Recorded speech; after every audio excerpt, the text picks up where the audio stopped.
Okay, thank you. Slight title change. It's a little shorter, a little easier to understand. Thank you. Speaking on the effect of acoustic parameter sets on transcranial FUS simulations. In transcranial focused ultrasound applications, the patient's skull alters the focal spot characteristics in terms of its position, temperature, and shape. In order to perform pretreatment planning as well as decision support, one approach to this has been to use 3D simulations to predict these focal spot characteristics. In order to do these simulations, what we often need is skull models that are generated from CT images. In these skull models, for every voxel, there's a Hounsfield unit value associated with it, and we can use this to assign acoustic properties such as acoustic velocity and attenuation. Interestingly, when we look at the literature, there is some amount of variability across the different acoustic property sets across different studies. In particular, if you look at attenuation, we see that there's a large amount of variability, suggesting that we may not actually know the underlying relationship between attenuation and Hounsfield units. And so the purpose of this study was to take a step back and to ask the question, does this variability across these parameter sets matter? And if it does, how does this variability affect these simulation results? And so for the rest of this talk, I'll be describing our simulation setup and then going into some of the results. So our simulation setup, we use the hybrid angular spectrum method, and we also model the Insightec Exablate transducer at a center frequency of 680 kilohertz. Our simulations can be performed in 3 minutes using 7 CPU cores. Our CT images were acquired on a GE scanner at 120 kVp tube voltage and using a head filter as well as a bone plus reconstruction kernel. The MR thermometry was treated as ground truth data, and this was acquired during essential tremor treatments at Stanford, and the resolution was 1.1 by 2.2 millimeters. When we have the simulation and MR thermometry focal spots side by side, we can now compare the position of the focal spot as well as the temperature. And I should note that the simulation slice is actually the same coordinates as the MR thermometry and also has the same resolution and slice thickness. So now I'll be going over some of the results. When we compare the simulation and MR thermometry focal spots, we can compare their distance between their positions, and this is what I've plotted on the y-axis. This has been averaged, the absolute distance have been averaged across 42 total sonications from 9 different patients. What we see is that there is no significant difference between the mean absolute distance between all the different parameter sets. This is true in the frequency encode direction as well as the phase encode direction. Next, we come to temperature comparison. On the y-axis, I've plotted MR thermometry temperature rise, and on the x-axis, the simulation temperature rise. And what we would like to see is for all the sonication points to line up on the unity line, which is the gray line. Here, I plotted the sonication points for one patient for one parameter set, and I've fitted a linear regression through all the points. We can repeat this for all the different parameter sets, and I've done this for a single patient. And what you'll notice is that there is a greater than 4-fold range in simulated temperature. This holds true for another patient as well. And we can keep looking at this for the remaining 7 patients. However, this becomes a little hard to keep track of all the information. And so one other way to visualize the data and synthesize it is to plot the temperature slope versus the different parameter sets. Slope of 1 is the unity line. Anything larger than 1 is an underestimation of temperature, and anything lower than that is overestimation of temperature. And I've plotted the 2 points for the 2 patients here. For the remaining 7 patients, we can then complete the figure, and this is what we get. So what you'll notice is that across parameter sets, meaning across the different colors, comparing the different colors, there's large variability in slope due to the different parameter sets.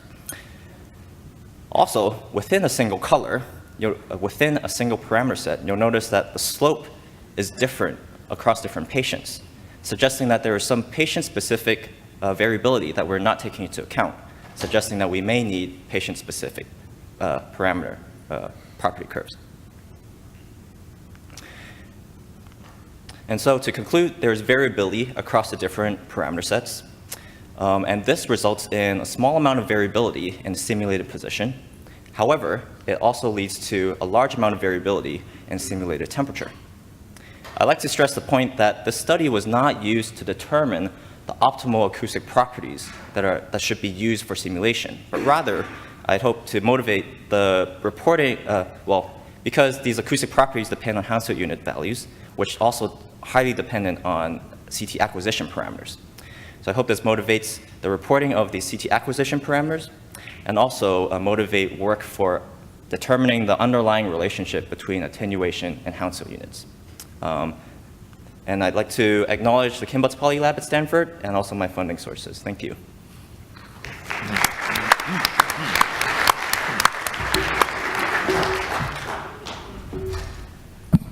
Okay, this is open for questions. Go ahead. Thanks for the talk. I was just wondering, when you were taking into account the attenuation, were you also taking into account the effect of thickness? Yes.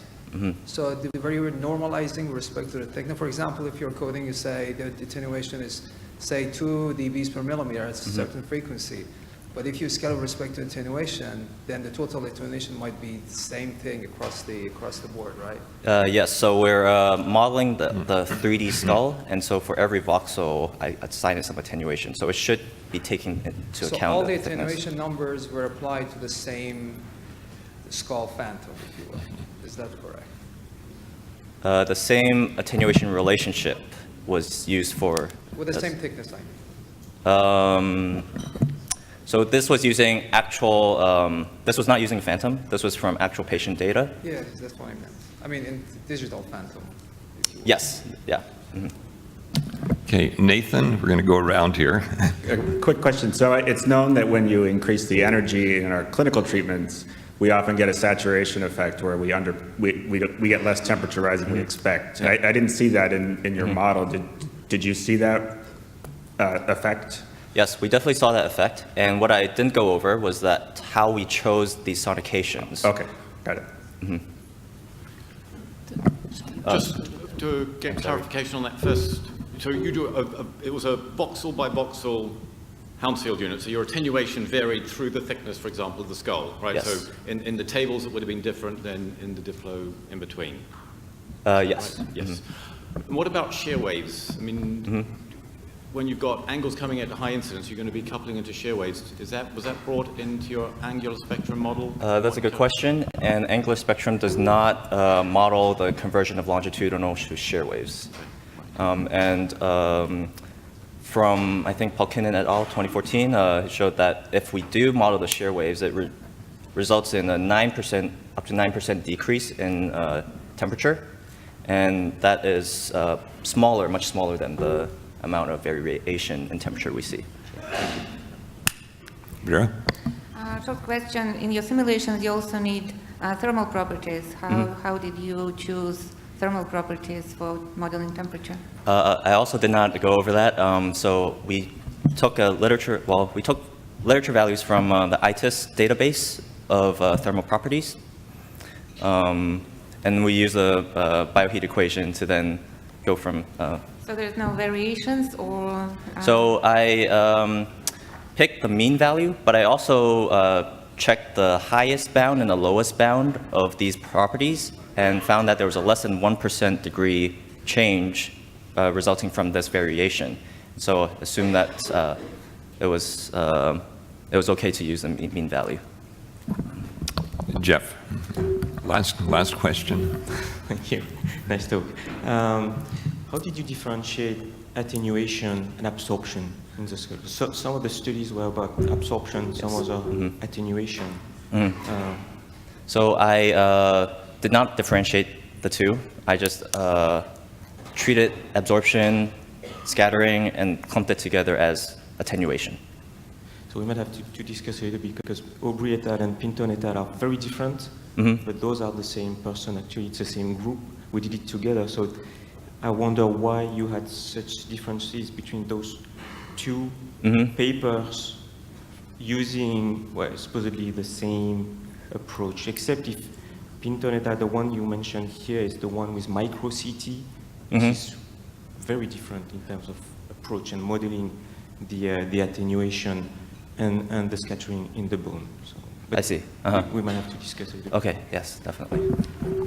Okay, excellent questions, and we'll move on. Thank you very much.